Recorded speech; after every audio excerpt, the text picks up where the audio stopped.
How did Minoan civilization protect its unfortified cities? Imagine living in a city with no massive stone walls or towering fortresses around you. How would you stay safe from invaders or pirates? That's exactly what the Minoans did on the island of Crete. They built their cities without the thick walls you might expect from ancient civilizations. Instead, they relied on clever strategies that kept them secure and thriving.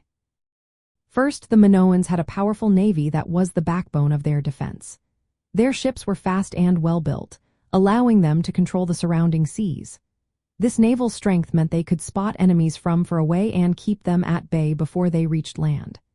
Their ships also protected trade routes, making sure their economy stayed strong.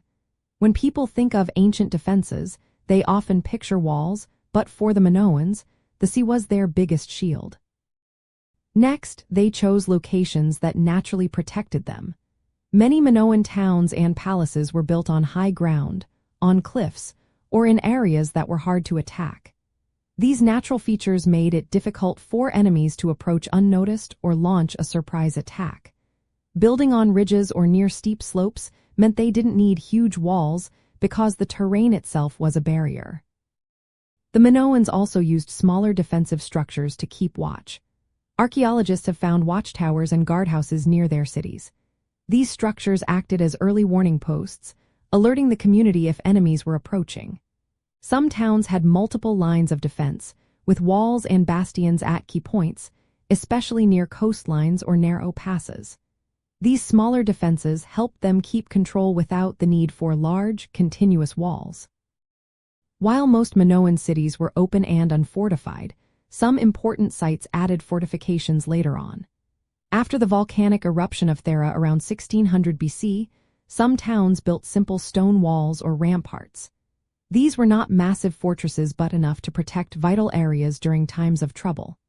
The focus was always on maintaining open spaces for trade and daily life, with defenses added only when needed. Another reason the Minoans didn't rely on walls was their society's peaceful nature. They focused on trade, art, and culture, which meant they didn't see the need for heavy military defenses. Their wealth and diplomatic skills helped keep enemies at bay. They believed that a strong navy and good relationships with neighbors were better than building massive walls. When you visit ancient sites like Knossos or Festos today, you can see how open and accessible they are. The remains of watchtowers and small fortifications show how the Minoans balanced safety with openness. Their approach was unique for its time, proving that a civilization could thrive without relying solely on walls. Instead, they used their natural environment, naval power, and strategic placement to stay safe and prosperous.